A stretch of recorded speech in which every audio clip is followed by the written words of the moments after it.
Dejo con ustedes al doctor Himmler Olivares. Él es psicólogo egresado de la Universidad de La Serena y magíster en Psicología, Convención en Psicología de la misma universidad. Es doctor en Psicología de la Pontificia Universidad Católica de Chile y doctor en Filosofía de la Universidad Europea de Viadrina en Alemania. Actualmente es profesor del Departamento de Psicología de la Universidad de Concepción y sus intereses están centrados en fenómenos de interacción humana usando metodologías experimentales y no experimentales. Por favor, doctor Himmler, cuéntenos un poquito cómo se relacionan entonces la coordinación interpersonal, la afectividad y el recuerdo colaborativo. En la solapa, permiso.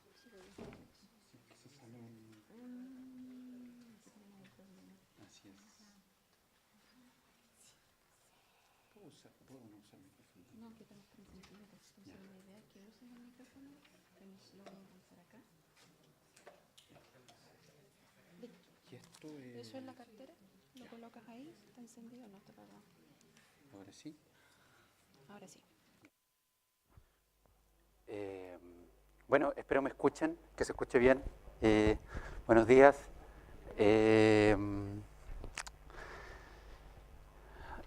Probablemente voy a hacerles una invitación que es relativamente distinta a lo que han estado revisando en el contexto de este curso. Esta invitación que les voy a hacer guarda relación básicamente con que en primer lugar pensemos un poco en aquellas situaciones en las cuales en nuestra vida diaria nosotros realizamos coordinaciones de acciones, ¿ya? Puede ser una situación cualquiera en la que estamos conversando con alguien y de la base de esa conversación surge algún tipo de acuerdo, ¿no? Una situación muy simple.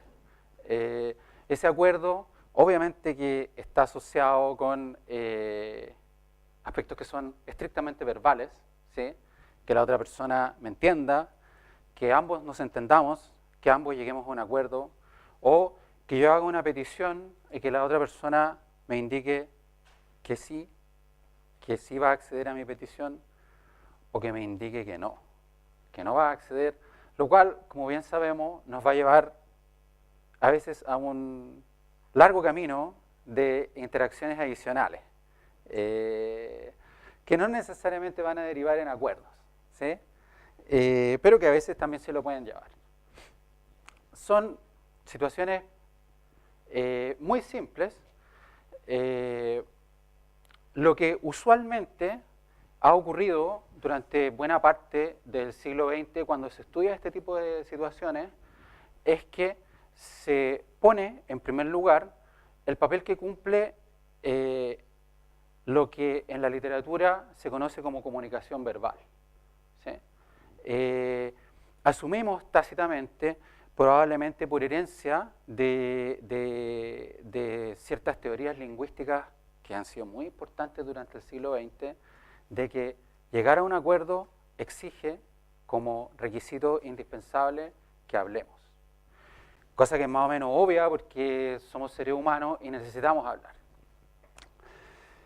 Sin embargo, hay dos cosas que tienen que ver con la invitación y algunos datos que les voy a mostrar ahora, y es que esta aproximación ha subestimado dos aspectos que parecen ser tan o más importantes que hablar.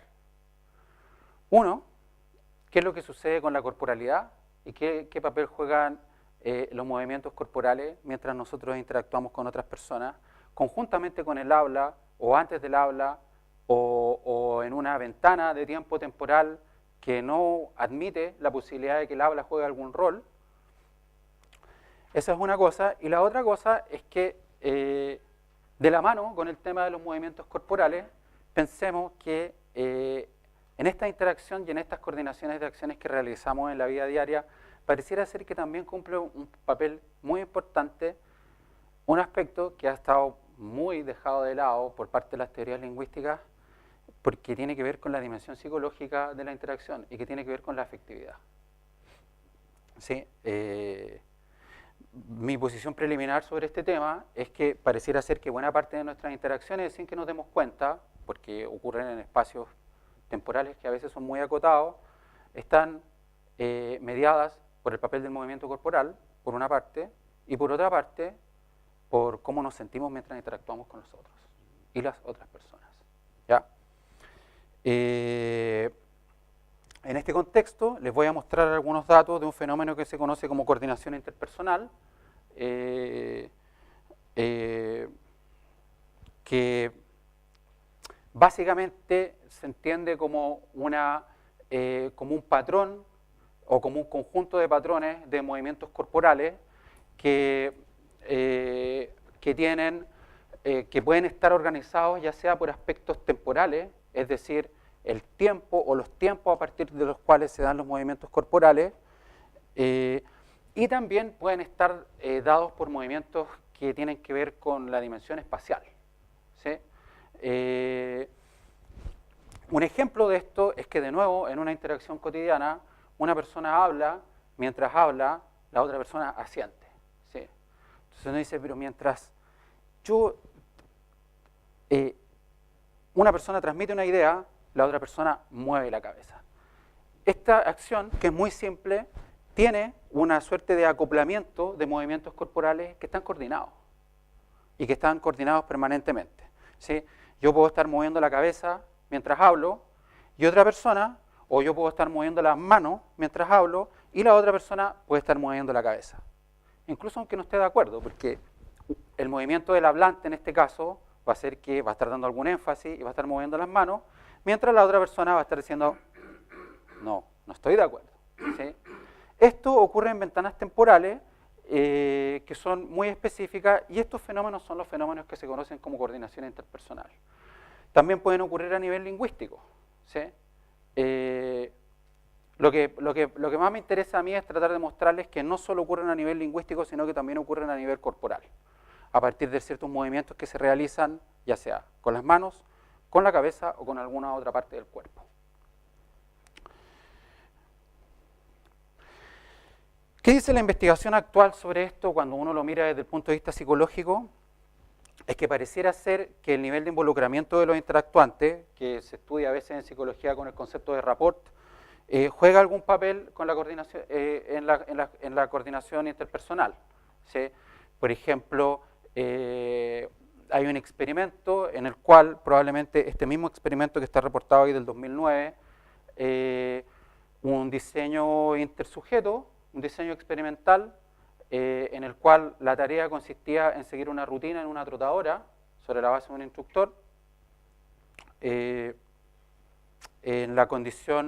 una de las condiciones había que simplemente seguir la instrucción del experimentador, mientras que en la condición experimental se intencionaba un tiempo de espera no avisado. Es decir, la persona tenía que esperar, cada una de las personas de esa condición, 10 minutos sin que nadie les diera alguna explicación, tal como nos ha pasado a veces en alguna visita al médico. ¿Qué es lo que empieza a pasar ahí? Obviamente que uno se empieza a sentir incómodo, ¿no? Está pasando la hora, me tengo que ir, tengo otras cosas que hacer. ¿Por qué disponen del tiempo de uno? ¿Por qué esto tiene que ser así? ¡Qué lata! Bueno, manipulando experimentalmente solo, todo esto que nos pasa efectivamente con la espera, aparecen diferencias en los patrones de movimiento corporal en una rutina de una trotadora muy simple, o sea, simplemente seguir algunos pasos, algunas secuencias de pasos, única y exclusivamente por la espera. Ese es un indicador de que, obviamente, que la afectividad puede o incide en estos patrones de movimiento, ¿no? Otro fenómeno que es interesante y que cuestiona, obviamente, el hecho de que este fenómeno esté vinculado con aspectos estrictamente lingüísticos, es que algunos de estos patrones de movimiento se dan en ventanas de tiempo cero. Lo cual nos hace o nos invita a pensar de que no hay posibilidad alguna de que en esa ventana de tiempo cero pueda haber algún mensaje estrictamente lingüístico que esté a la base de ese patrón de movimiento. En otras palabras, muchas de las interacciones que ocurren y que realizamos, tal como les señalaba hace algunos momentos atrás, yo ahora puedo estar moviendo las manos y simultáneamente el oyente o la oyente puede mover la cabeza. ¿Ya? Gracias a ciertas tecnologías de captura de movimiento o de análisis automático de video, ha podido avanzar aquella investigación que muestra que los patrones de movimiento coordinados que se dan en la interacción interpersonal, en algunos casos y en determinadas condiciones, son simultáneos. Y que buena parte del movimiento, o parte importante del movimiento corporal, ocurre conjuntamente, como parte probablemente de un proceso de acoplamiento que es de mayor alcance. Ahora, ¿qué cosas aún no están del todo claras? ¿Qué relación puede tener este movimiento simultáneo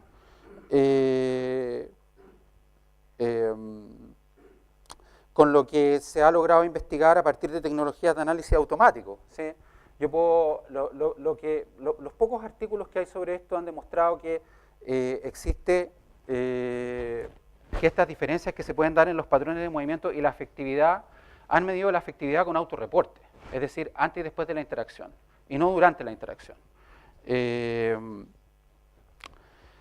Entonces ahí obviamente que hay un fenómeno que es interesante, y es tratar de mirar con alguna tecnología qué es lo que sucede con la afectividad en el curso de las interacciones y con estos conjuntos de patrones de movimiento. Hay otras cosas que tampoco tienen aún toda la evidencia que quisiéramos. Hay algunas cosas que yo menciono acá.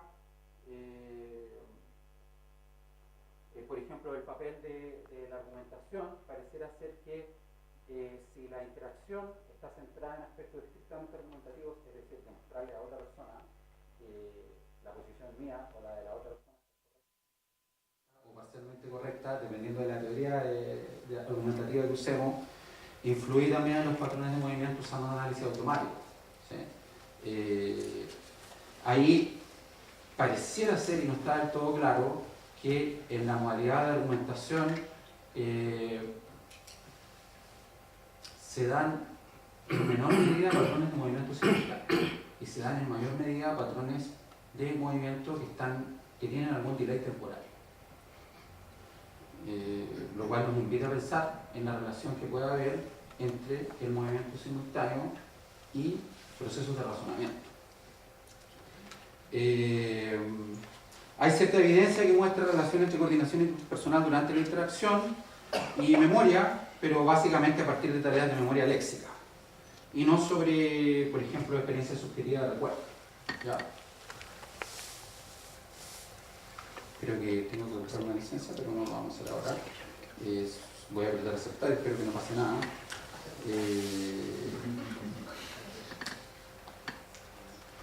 Creo que logré coordinarme con el equipo, creo que no. Además se me cayó el micrófono, lo cual muestra que mi coordinación con la tecnología no necesariamente hoy es la mejor. Una ironía, pero depende del tiempo, claro. Voy a tratar de no moverme mucho. Ya, entonces los datos que les voy a mostrar ahora lo que hacen es tratar de mirar esta relación entre la afectividad, los movimientos corporales y el recuerdo de una manera comprensiva, ¿sí? A partir de una aproximación fundamentalmente, yo diría que fenomenológica, ¿ya? Lo que hacemos en el laboratorio es producir condiciones de conversación naturales, lo más naturales posible, y obviamente que hacemos algunas manipulaciones experimentales de estas interacciones para tratar de buscar algunos efectos específicos en los patrones de coordinación. ¿Ya? Algunas posiciones personales adicionales. Si bien nosotros estudiamos el movimiento con tecnología, tendemos a pensar de que los movimientos que están detrás de estas acciones no deben ser mirados solamente como movimiento mecánico, sino que probablemente tienen una relación global o holística, podríamos decir, con lo que la persona siente, por una parte,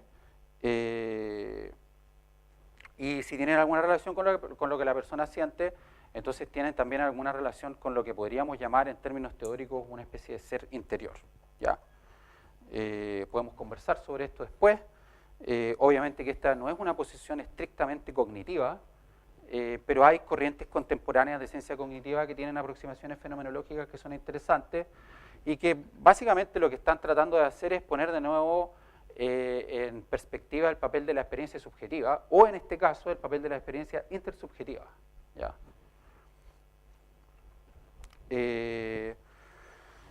Voy a avanzar. En este caso, en el caso del experimento que les voy a mostrar, son 52 participantes.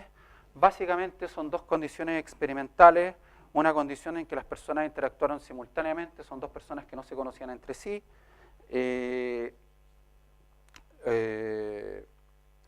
Para las interacciones usamos un protocolo que comúnmente se usa en estudios sobre psicología social, que se conoce como Fast Friends, ¿sí? Algo así como amigos rápidos, y lo que hace es indagar nombre, qué estudias, cuáles son tus hobbies, dónde estarías ahora y haciendo qué, ¿sí?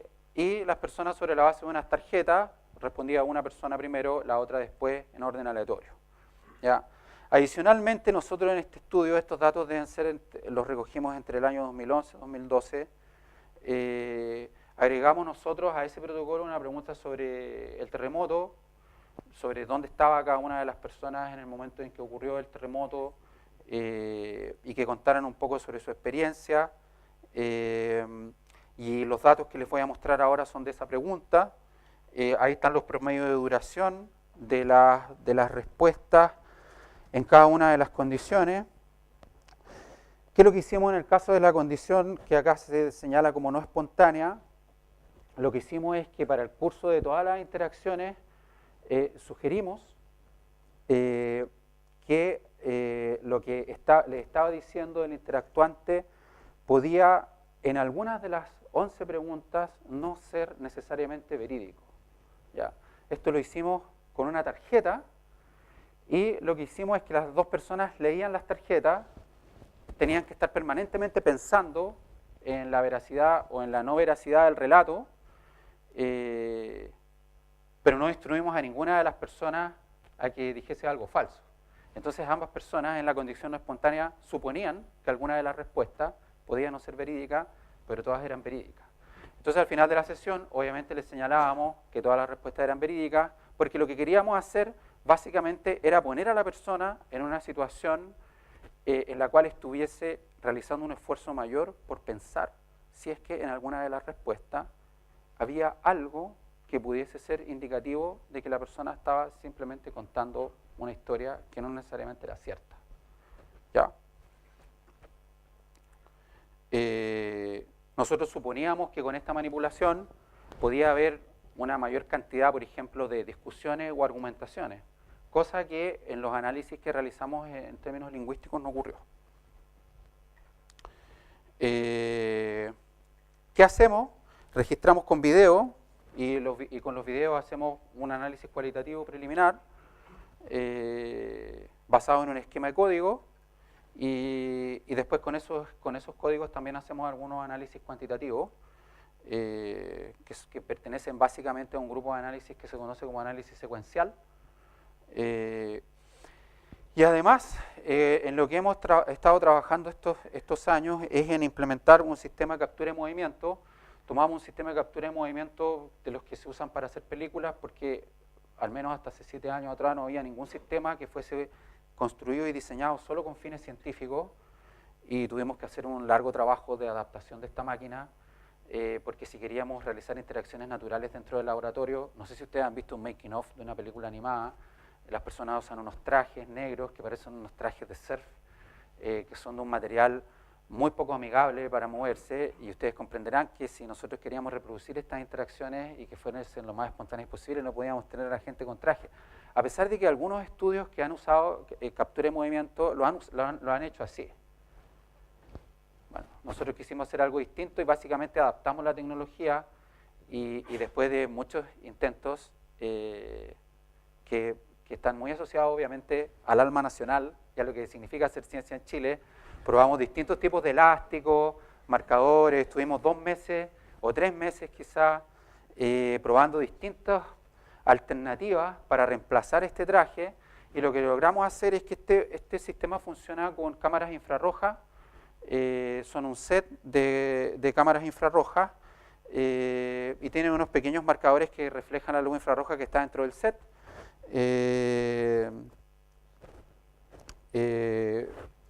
Entonces, lo que hicimos finalmente, después de probar innumerables intentos, es que compramos un enorme, esto es solo anecdótico, pero me interesa contárselo porque me interesa transmitirles también a veces las dificultades que tiene implementar un laboratorio cuando uno quiere hacer cosas un poco distintas, ¿no? Compramos de estos elásticos con ojal que se usan en la ropa de los bebés, y entonces unimos estos elásticos, y como tienen el ojal, podemos insertar ahí los marcadores, que es lo que se ve, por ejemplo, acá en las bandas, o aquí, este marcador que está en la mano.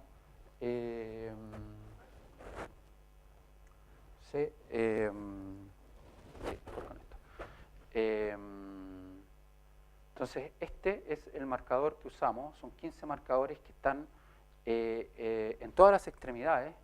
Este es un gorro que traía el sistema y que tiene 3 marcadores para registrar los movimientos de la cabeza.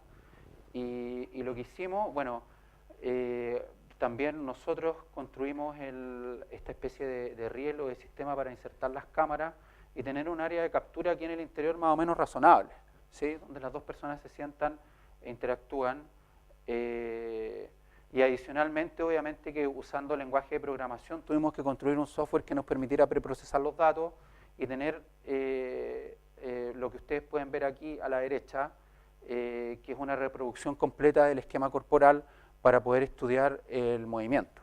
¿Cuál es la ventaja de este sistema? Que tiene una precisión temporal y espacial que es imposible de reproducir con un análisis que se realiza en términos cualitativos, y que nos permite estudiar qué es lo que sucede con el movimiento en tiempo cero, ¿sí?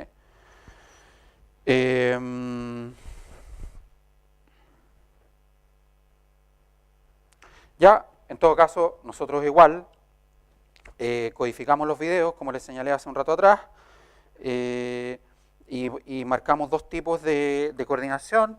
Una coordinación que está basada solamente en aspectos estrictamente expresivos, usando un modelo de lenguaje que yo diría que es, por un lado, es fenomenológico y también tiene un componente semiótico, y otro tipo de coordinaciones que son más bien del orden representacional, es decir, que única y exclusivamente transmiten ideas, ¿sí? O sea, íbamos marcando en el curso del video si es que había movimiento y si ese movimiento corporal estaba asociado a una idea o si estaba asociado a una emoción o a un sentimiento. Básicamente eso fue lo que hicimos. Y como en algunos momentos no había movimiento, pero sí había mirada, entonces codificábamos mirada, y si no había nada, cosa que es poco probable, pero que puede ocurrir y que es necesario marcar para efectos de hacer el análisis secuencial, bueno, poníamos que no había nada.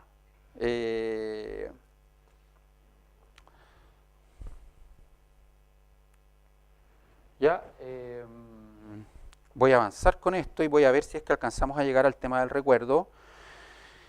Y para el caso del análisis del sistema de captura de movimiento, básicamente lo que hicimos fue hacer una estimación de la energía basada obviamente en la cantidad de movimiento que había en función del tiempo.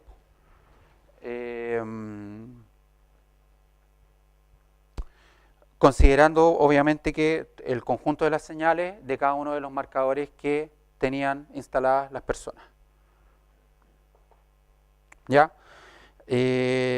Después de eso, bueno, una precisión básicamente metodológica, el tipo de análisis que más se utiliza para estudiar coordinación es un análisis de correlación cruzada que básicamente permite ver la cantidad de movimiento en unidades de tiempo, ¿sí? Nosotros trabajamos con ese rango de tiempo que está especificado en la diapositiva. Como les decía al principio, son ventanas de tiempo bastante acotadas, ¿ya?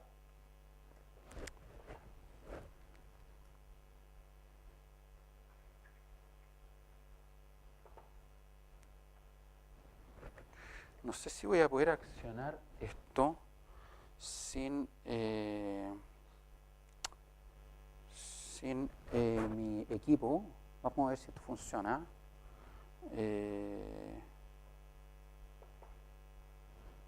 Yo estaba en Rancagua.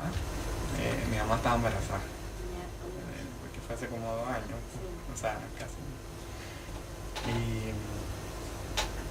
Y estaba a punto, así como a punto de ya nacer mi hermano. Tenemos acá una interacción que es muy breve. Estaba contando, en este caso, el joven que está ahí, lo que vivieron en la experiencia del terremoto. Entonces, hay varias cosas que son interesantes acá desde el punto de vista del movimiento. Esto básicamente para que se pueda ver un poco mejor el fenómeno que estamos estudiando. Voy a ponerle el video nuevamente. Mi mamá estaba embarazada. ¿Ya?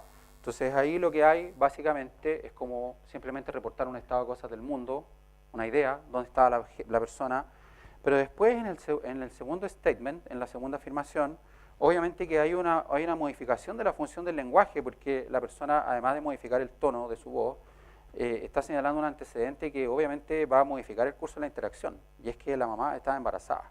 ¿Sí?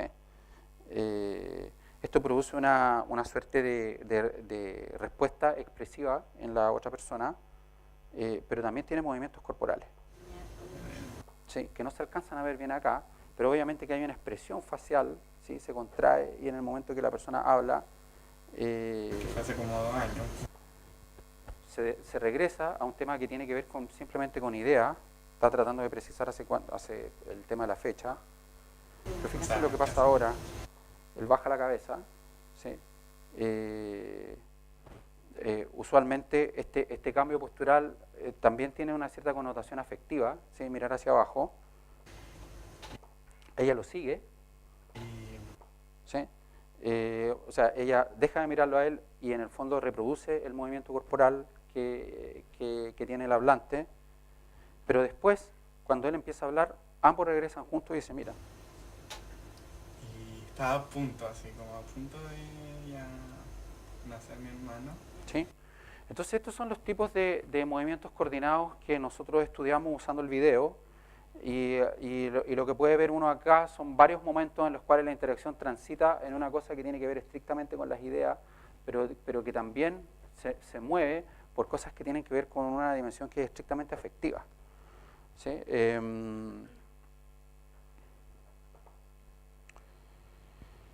Cuando nosotros logramos reproducir el movimiento en el sistema de captura de movimiento, lo que queda es más o menos algo como lo que está aquí. Este es otro ejemplo.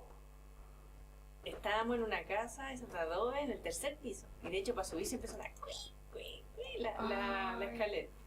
Sí. En una casa, bueno, adentro era como de madera y un ventanal gigante así y toda la cuestión. Estaba durmiendo, a mí se me ocurrió ir al baño, que siempre me levanto en la noche, y no sé por qué se apaga la luz. O sea, no, estaba apagada y yo no veía nada. Pero estaba con los lentes de contacto y yo me dormía con los lentes. Ah, ya. Sí. Entonces, de repente se prende sola y ya que espiritualizada. Dije, me están penando la cuestión. Fui al baño rápido y volví rápido. Me acosté y empezó el terremoto. Empezó despacito y a mí no me dan nada los terremotos. ¿Por qué se prendió? No sé, pues nunca supe. La cuestión es que empezó a temblar despacito y yo, quieto nomás, porque estaba esperando a que se pasara. Sí, entonces, bueno, esto es como una cosa un poco más cómica, ¿no? Pero interesantemente también está, por decirlo de alguna manera, cargado emotivamente, ¿no?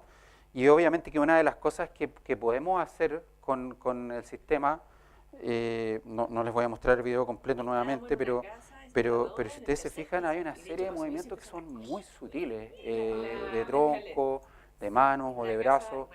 Podríamos capturar movimientos aún más sutiles si tuviésemos tecnología suficiente para poder recoger los movimientos de los dedos, cosa de la cual no disponemos, y que obviamente son útiles porque justamente son estos micromovimientos los que ocurren a escalas temporales más acotadas y que nos pueden ir mostrando también qué es lo que pasa con el tema del involucramiento afectivo cuando se entiende afectividad vinculada con corporalidad. ¿Sí? algunos resultados de este trabajo. No voy a alcanzar a mostrarles todos los trabajos que hemos estado realizando. Nosotros hicimos un pretest de empatía con esta prueba TDQ. Hicimos un post-test también de empatía.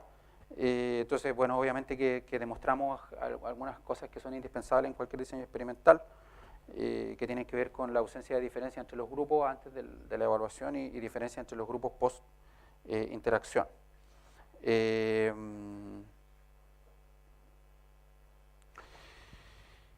Entonces, bueno, algunas cosas interesantes sobre el análisis cuantitativo. Estas tablas que están ahí son tablas expresan probabilidades de transición, es decir, qué tan probable es que la interacción transite de un tipo de coordinación a la otra, y lo que está marcado arriba es la probabilidad de que la interacción se mantenga en el componente afectivo, ¿sí? Que transite entre la interacción guiada expresivamente a otro patrón de interacción guiado expresivamente, ¿sí?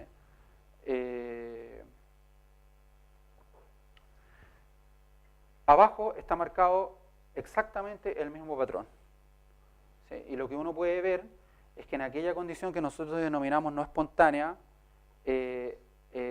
la probabilidad de que la interacción se mantuviese en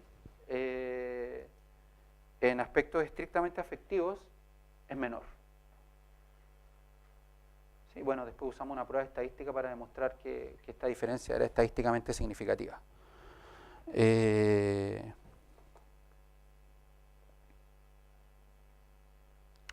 Otra cosa, muy brevemente, sobre el recuerdo. Después de que las interacciones terminaron, entrevistamos a los participantes, ¿ya? Y en esas entrevistas les preguntamos qué es lo que recordaban de lo que interactuaron con la otra persona. Entonces, en el fondo, el participante o la participante tenía que contar la historia de su partner, ¿sí? Y aquí pasa una cosa que es muy interesante y que probablemente es de las pocas cosas que voy a alcanzar a decir sobre el recuerdo. Este fenómeno que está acá, y que no les voy a poder mostrar en ejemplos porque están en mi computador, esto que llamamos acá nosotros subjetivo no es otra cosa que todos aquellos recuerdos que tiene la persona que también están guiados afectivamente, pero que tienen una diferencia muy importante con la interacción. Y es que cuando las personas, o sea, que esto es recuerdo. Entonces lo interesante de esto es que las personas recuerdan emotivamente, con patrones expresivos, emotivos, una experiencia que ellos no vivieron, ¿sí? Y con los mismos marcadores expresivos que veíamos recién en la interacción. Es decir, si nosotros pudiéramos ver el video de la señorita que vimos en la interacción, claro, cuando ella habla de la experiencia de la persona que recién había conocido, sobre que su mamá estaba embarazada, que no podía bajar las escaleras, o sea, en algunos momentos del relato ella lo realiza como si fuese ella la que hubiese vivido esa experiencia, ¿ya? También con diferencia estadísticamente significativa entre los grupos. Entonces, ¿qué es lo importante de aquí? Es que en el fondo la interacción y la coordinación pareciera ser que produce un patrón de involucramiento afectivo profundo, que de alguna manera estaría relacionado con el hecho de que nosotros recordemos experiencias de los demás que cuando se miran expresivamente tienen marcadores que nos invitan a pensar que son experiencias que estamos viviendo nosotros, que hemos vivido nosotros, ¿sí? Y en alguna manera las vivimos porque las compartimos con otra persona. Pero desde el punto de vista estrictamente subjetivo, no es que las hayamos vivido nosotros.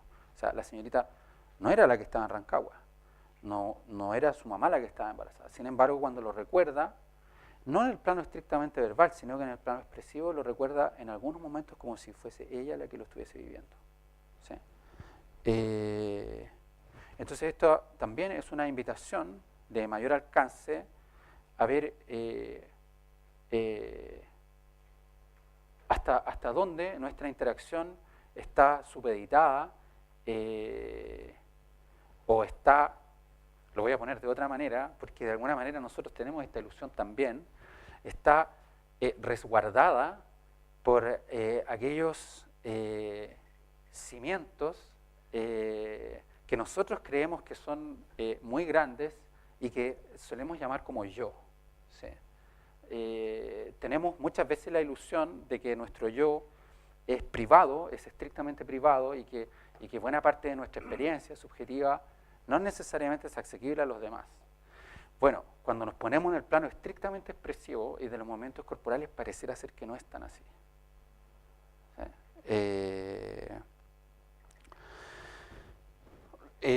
Bueno, esta es como la parte, como el otro lado de la ciencia, y es que cuando estudiamos estos patrones de movimiento simultáneo con ventanas entre tiempo 0 y 0.7 milisegundos, no encontramos diferencias entre las condiciones. ¿Ya? Entonces, con estos datos que les mostré hoy, logramos avanzar por una parte, vinculando coordinación interpersonal con afectividad en el curso de la interacción, pero no logramos vincular eso con movimiento simultáneo, porque los análisis automáticos que realizamos con la tecnología no demostraron diferencia entre los grupos. Así es la ciencia, ¿no? Yo decidí mostrarles estos datos porque tenemos otros experimentos donde sí hemos encontrado diferencias entre los grupos mostrando captura de movimiento, pero tiendo a pensar que como esto más bien es una presentación introductoria y que buena parte de ustedes provienen de otras disciplinas, traté de centrarme básicamente en conceptos más bien generales. No sé si aún me queda tiempo, tiendo a pensar de que no. Y por lo tanto ahora, o sea, yo más bien espero que puedan hacernos algunas preguntas. Estamos tratando de avanzar ahora en el tema de la afectividad y el recuerdo colaborativo usando otras tecnologías para estudiar coordinación. Estamos ahora terminando de instalar un laboratorio aquí en el Departamento de Psicología.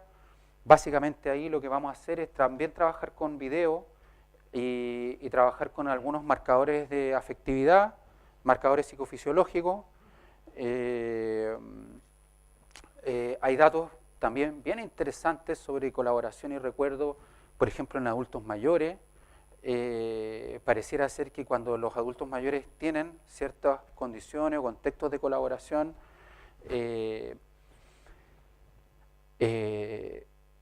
esos contextos, condiciones de colaboración influyen significativamente en sus desempeños de recuerdo individual.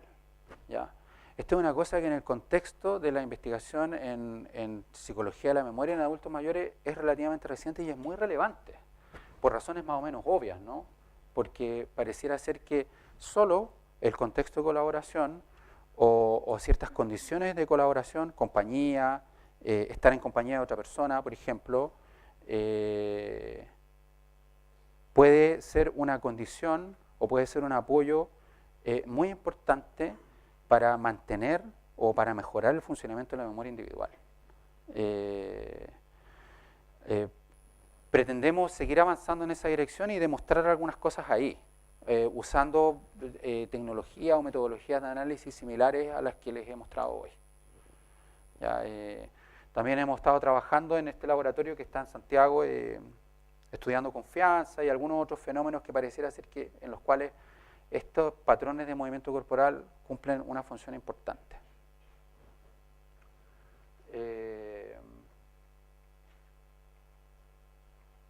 Algunos agradecimientos. Fuimos un grupo muy grande de personas que armamos ese laboratorio, que trabajamos en las mediciones. Hay algunas personas que aún faltan aquí. Hay un proyecto Fondesit, o dos proyectos Fondesit en ejecución. Probablemente van a haber otros proyectos pronto. Ya, muchas gracias.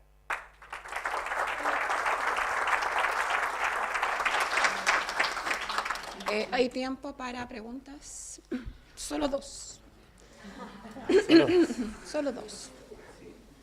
Sí, usted. Cuatro palabras me vienen a la mente con tu entretenidísima presentación de programación neurolingüística. Humberto Maturana se me viene a la cabeza con el tema de la emocionalidad, el póker y la política. Son otras dos palabras.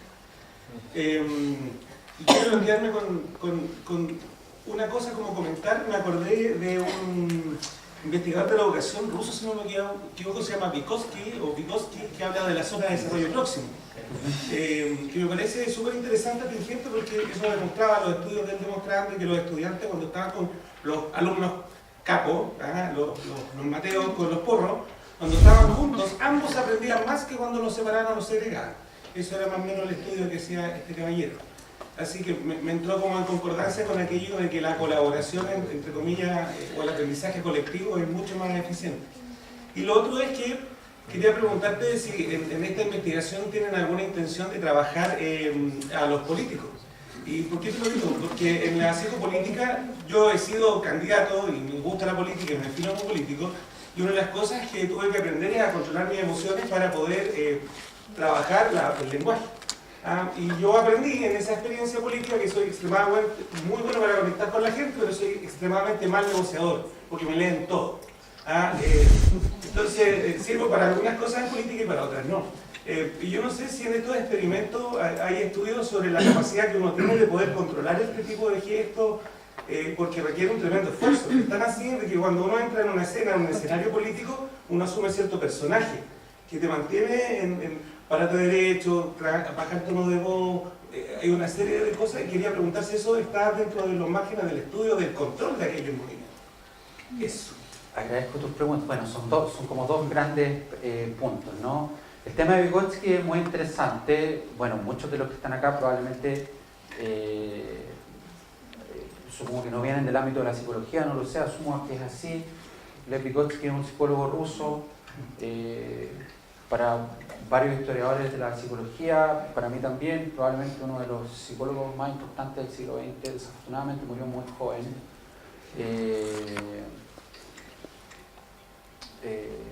De manera bastante extraña, bueno, pero no hay tiempo para contar.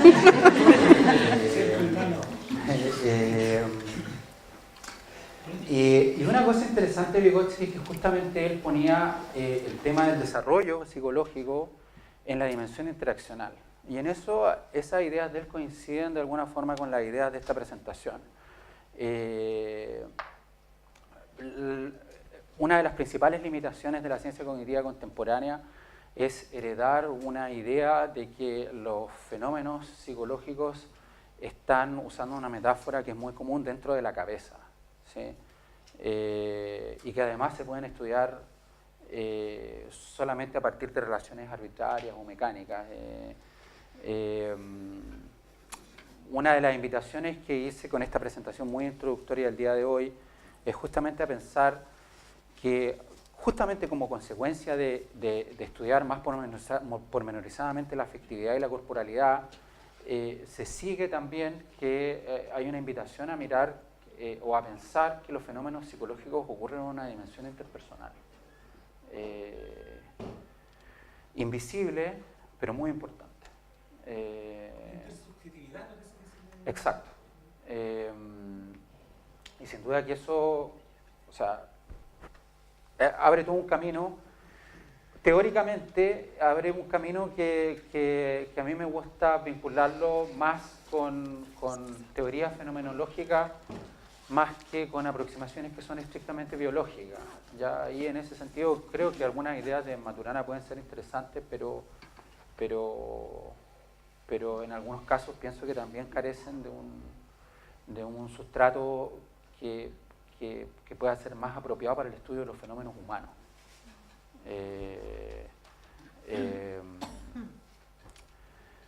Y sobre la segunda pregunta, creo que hay dos caminos.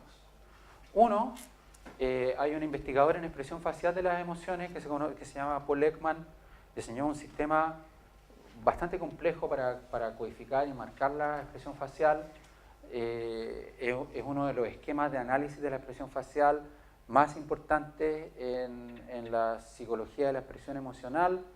Es un sistema que exige mucho entrenamiento en la codificación porque codifica alrededor de 400 micromovimientos faciales con combinaciones entre sí.